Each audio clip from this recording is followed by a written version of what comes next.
Variant, Standard, Title, Part 1, The Beginning. Her touch said everything her words couldn't. ID, 42871. She didn't say my name when I entered, just looked up, eyes calm, almost unreadable. But something in the way she held that silence made it impossible to breathe like before. I'd come to return a book, that was all. At least, that's what I told myself. It was still early evening, the kind of light that makes everything softer, walls, voices, intentions. The house smelled faintly of cedar and coffee that had long gone cold. She stood by the window, a loose sweater draped over her shoulders, her hair pulled back like she'd stopped caring halfway through. "Did you finish it?" she asked, her voice lower than I remembered. "Twice," I said, and she smiled, that small, half-knowing smile that always made me forget the rest of the world. There was nothing dramatic about the moment. Just quiet. The kind of quiet that happens when two people both realize they've run out of excuses. She reached for the book, but when our fingers brushed, she didn't pull away. Not right away. The contact was light, accidental in theory, but it lingered just long enough to mean something. The air between us shifted. The faint hum of the fridge sounded too loud. "You always hold on to things too long," she murmured. "Maybe I just don't like letting go," I said.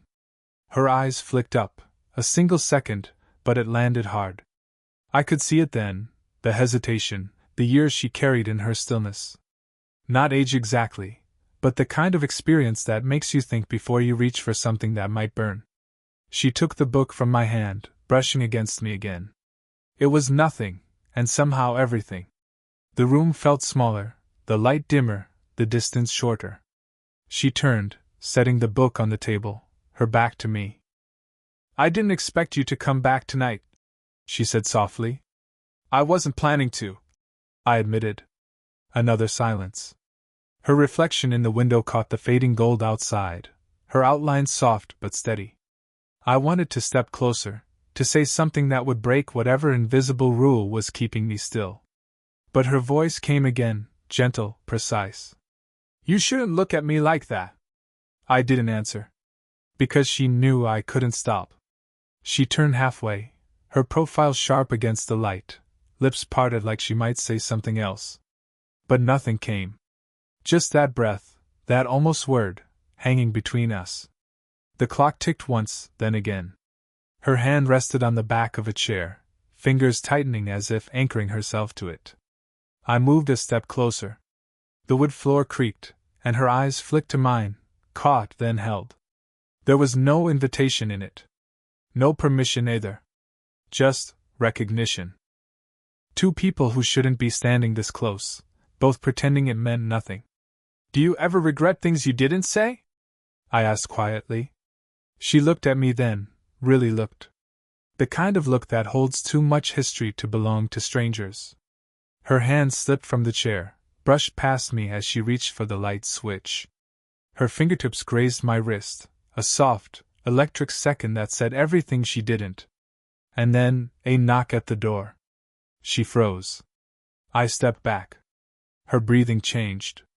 She didn't look at me this time, just toward the sound. "Stay," she whispered. But her eyes said something else entirely. Variant, Standard, Title, Part 2, Expanding the Conflict, the Space Between Words. ID, 42872. The knock faded, followed by a man's voice calling her name. She opened the door halfway, spoke in tones too low for me to hear, then closed it again with a sigh that felt heavier than it should have been. When she turned back, the air had changed. "Sorry," she said, brushing a loose strand of hair behind her ear. "A friend." She didn't explain further. She didn't have to. There was a quiet sadness behind her eyes, the kind that doesn't come from one bad night, but from too many years of being careful. I sat down on the edge of the couch while she crossed the room, the distance between us feeling both polite and unbearable. Her sweater slipped slightly off her shoulder as she leaned to pick something from the floor, a bookmark, maybe. I looked away before she noticed. "You ever wonder why people stop trying?" she asked suddenly, still facing away. "Stop trying what?" Anything. Connection. Love. Believing that someone might actually stay. I hesitated. She wasn't asking me, not really. But the question landed like she'd placed it right in my chest.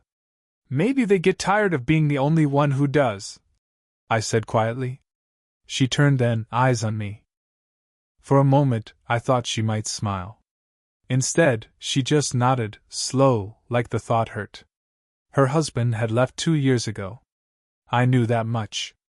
The rest I'd pieced together from fragments. The way she checked her phone and put it face down, the empty photo frames in the hallway, the careful way she said we only when she meant I. And me, I wasn't supposed to be part of her life beyond the polite conversations, the borrowed books, the quiet company she pretended not to need. But the truth was simpler and more complicated. I noticed her. Every small thing. The way she stirred her tea clockwise every time. The faint perfume that lingered on the pages of the books she lent me. The way her laughter, when it came, sounded like someone remembering how to breathe again. She walked closer now, holding 2 mugs of coffee. You don't have to keep checking on me, you know. I wasn't, I lied, taking the cup from her hand. Our fingers touched again. And this time, neither of us moved. For a second, we just stood there, her pulse visible at the hollow of her throat, mine loud enough to drown out thought. Then she stepped back too quickly, spilling a bit of coffee onto her wrist. I reached to wipe it with my sleeve, but she stopped me, her hand closing around mine. It's fine, she whispered, but her thumb brushed over my skin before she let go. That small, unnecessary touch felt like the most honest thing either of us had done. I wanted to ask her what she was afraid of. But maybe I already knew. Maybe it was the same thing that kept me rooted there, the knowledge that if we crossed that invisible line, there'd be no pretending afterward. She set her mug down, gazed somewhere past me. Sometimes, she said softly, the things we want most are the ones we can't explain. I didn't answer. I just nodded, because anything else would have been too much. When she looked back, her eyes lingered a heartbeat too long.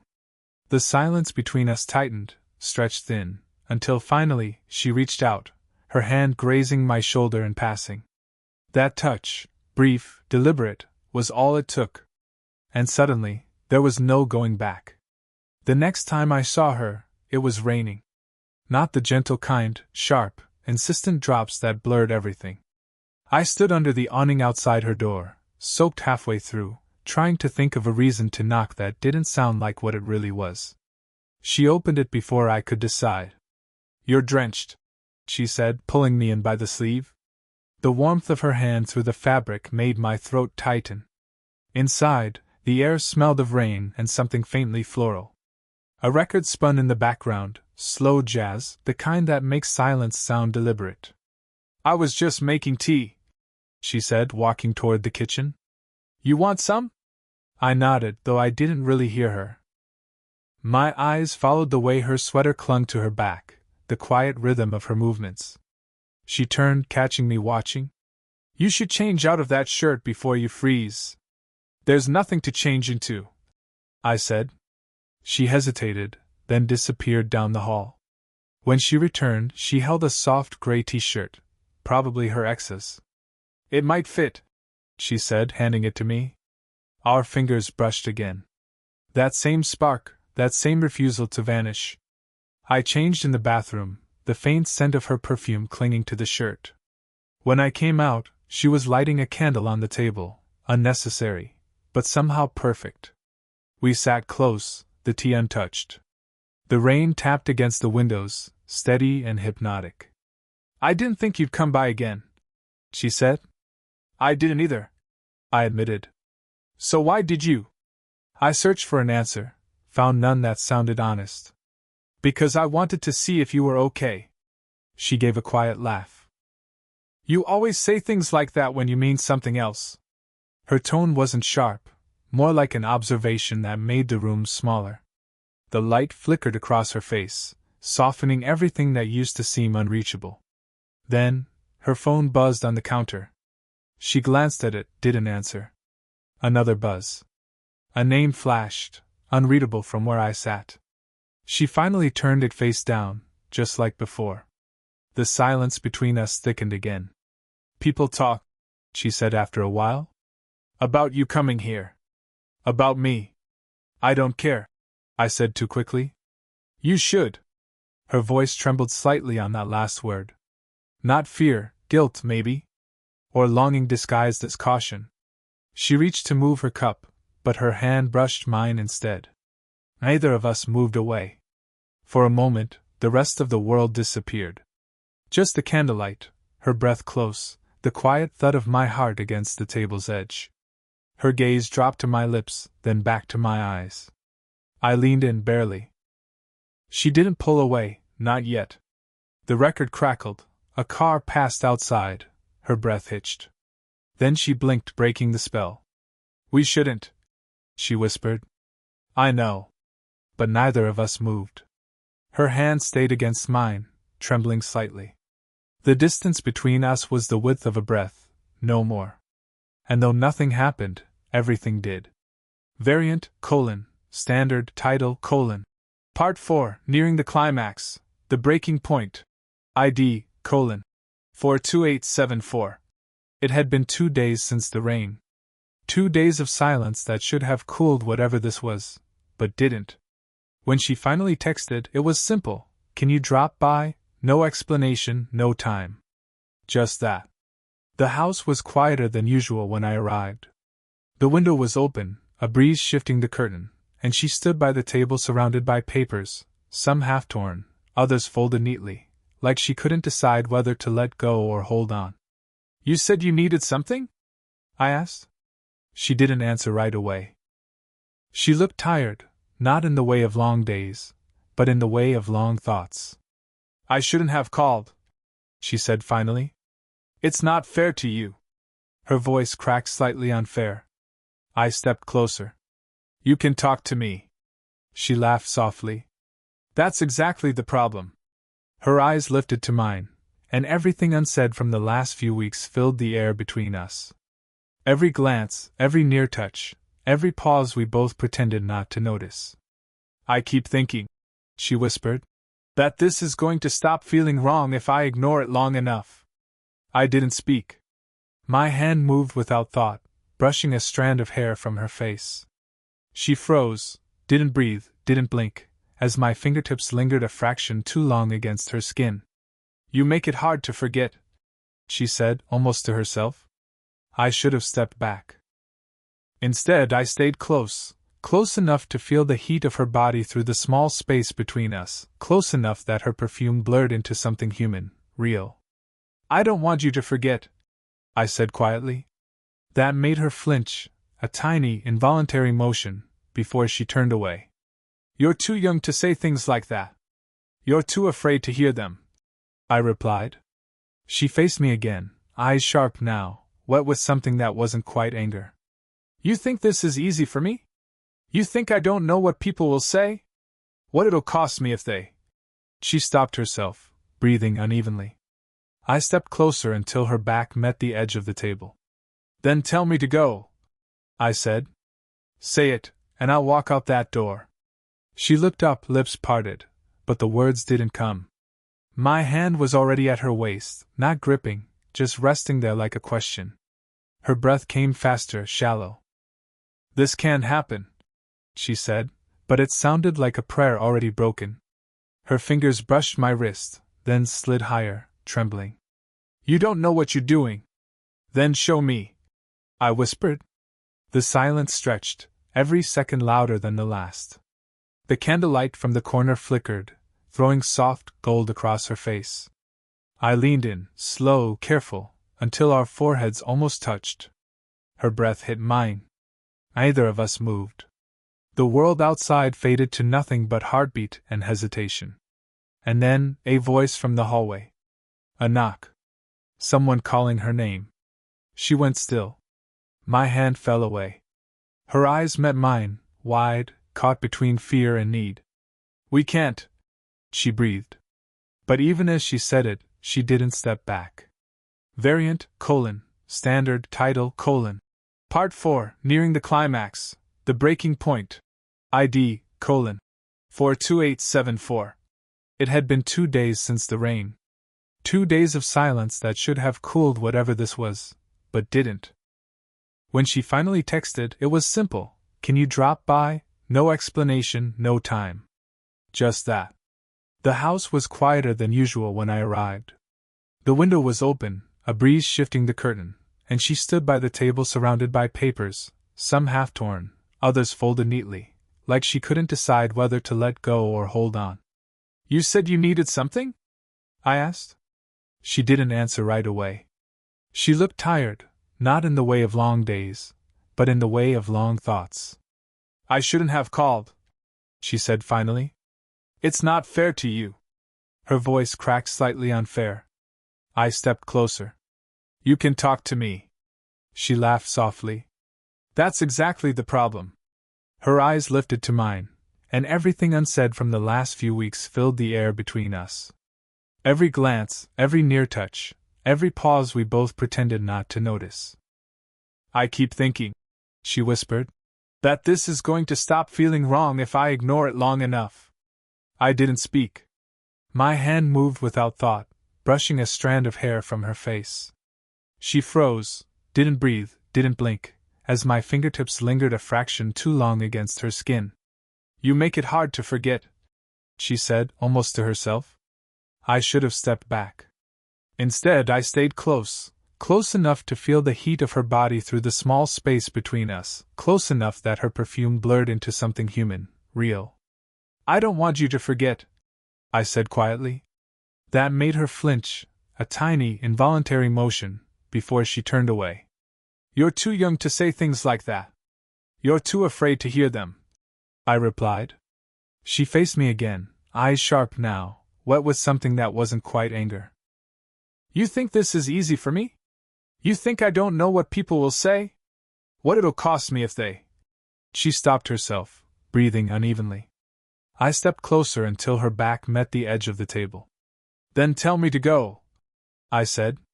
Say it, and I'll walk out that door. She looked up, lips parted, but the words didn't come.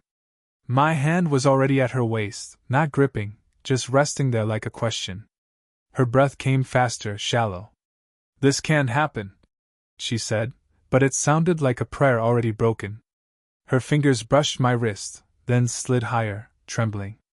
You don't know what you're doing. Then show me, I whispered.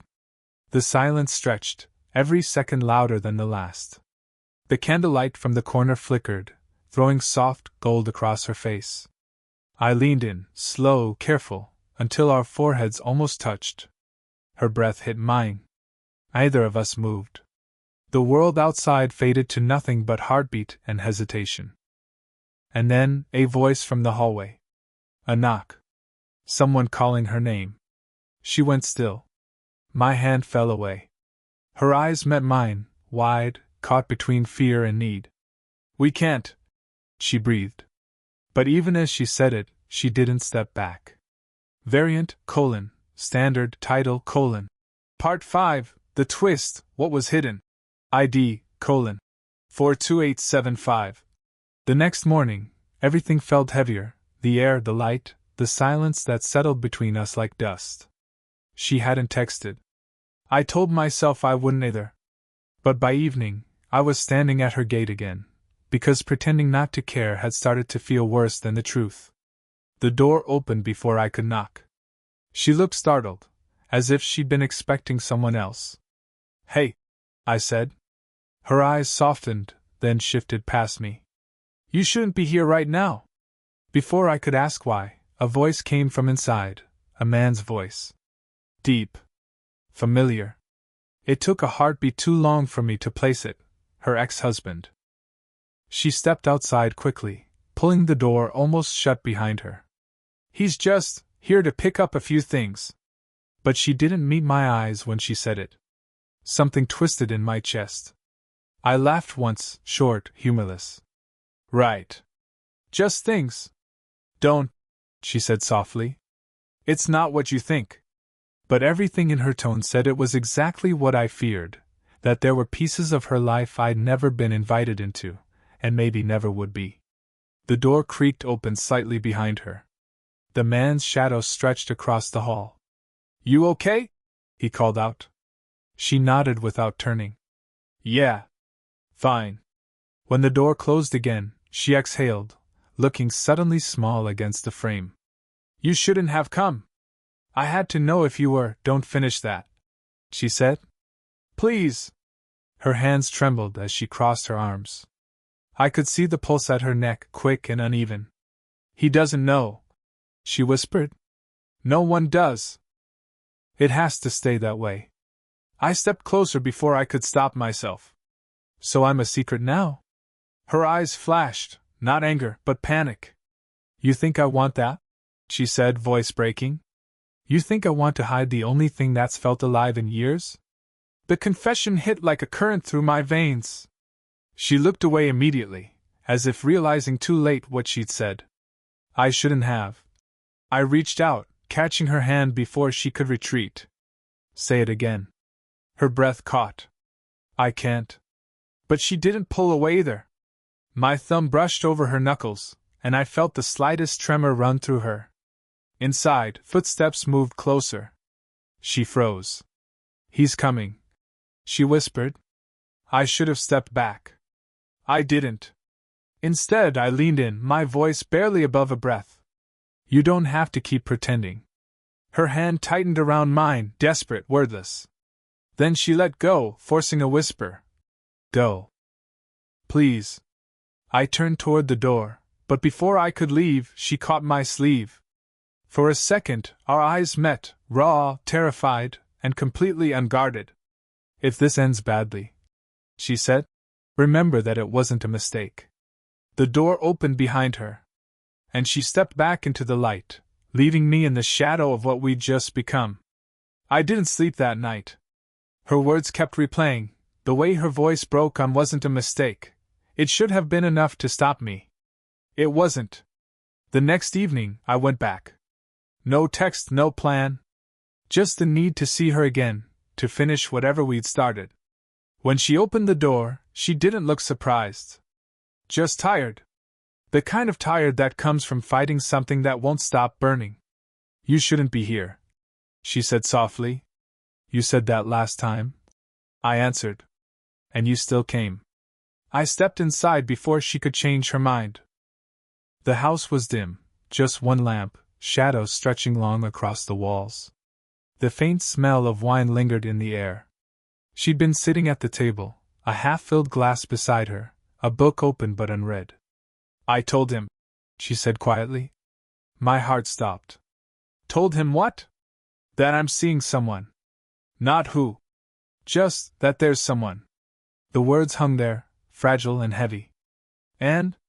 I asked. He said I was making a mistake. She looked up then, eyes shimmering in the half-light. Maybe he's right. I crossed the room slowly. You don't sound like you believe that.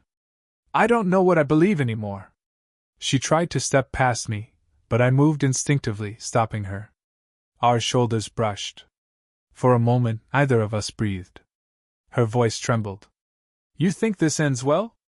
You think people forget something like this? I don't care what people remember, I said. I care about you. She shook her head, eyes shining.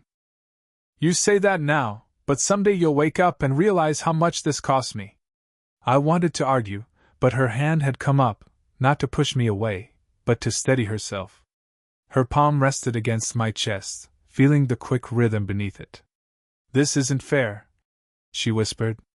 I know. Her hand didn't move. For a long time, we just stood there, so close the air felt heavy, so quiet the ticking clock seemed like a warning. Then she looked up at me, lips parting, a single tear slipping down her cheek. I've tried so hard not to want this, she said. I know. My fingers found hers. She didn't pull away. Tell me to stop, I whispered. She looked at me like she wanted to, like she had every reason to. But the words never came.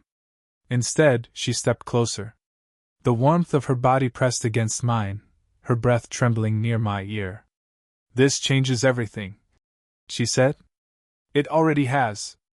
Her hand moved to my jaw, tracing the edge of my face with quiet finality. And just as her lips brushed mine, a sound from outside. Footsteps on gravel. Someone approaching the door. We froze. Her eyes met mine, full of fear, desire, and the kind of understanding that only comes when there's no going back. Whatever happened next, we both knew, the choice had already been made. Variant, standard ID, 42877. Title, Part 7, the conclusion, what they chose. The morning light was soft, almost forgiving, as if it knew too much and promised to keep quiet. We sat side by side on her back porch, the world still wet from the night's rain. She wore one of his old shirts, sleeves rolled to her elbows, hair tied up in a loose knot. I hadn't planned to stay. But neither of us had found the strength to move after everything that happened. She held her coffee with both hands, staring at the steam as if it could give her answers. "You know this doesn't get easier from here," she said quietly. I nodded. "I don't need easy." That made her smile, a small, tired smile, but real. "You're too young to say things like that." "Maybe," I said. "But I mean it." Silence settled again, comfortable this time. The kind that didn't demand anything. Her hand brushed mine, hesitant at first, then stayed there, fingers curling just slightly, enough to tell me she wasn't running anymore. "He came by this morning," she said. My chest tightened. "And?" "I told him the truth." I looked at her. "All of it?" She nodded slowly. "Not everything he wanted to hear, but enough. He said I deserve whatever comes next." I wasn't sure if that was a blessing or a warning. But when she turned toward me, eyes steady and unafraid, I realized it didn't matter. "You still think it's worth it?" she asked. I reached for her hand, really took it this time, and she let me. Her pulse was calm now, her fingers warm against mine. "I think it already was." She leaned her head on my shoulder, exhaling like she'd been holding her breath for years. I could feel her relax, the tension melting away with each quiet heartbeat between us. The garden around us was waking up, birdsong whined through wet leaves, the faint hum of life going on. It felt strange, how normal it all looked, considering how much had changed. She laughed softly. "You know, I thought I'd feel guilty. And now?" She looked up at me, eyes bright. "Now I just feel alive." I brushed a strand of hair from her face. "That's enough for me." For a long time, neither of us said anything. The world didn't need words for what was left. The way she fit against me, the way our hands stayed intertwined, how the silence between us finally meant peace instead of fear. When she finally spoke again, it was almost a whisper. "You should go before the day starts." "Yeah," I said, but didn't move. And she didn't ask me to. The sun climbed higher, spilling light across her face. I kissed her forehead, slow, sure, and she smiled, eyes closed, holding on to my hand a moment longer. Whatever came next, we'd already chosen. Not the easiest path, but the truest one. "Did you enjoy the story?" Her voice echoed softly as if from somewhere else, a promise, a challenge, a quiet goodbye. "What kind of stories would you like to hear next?"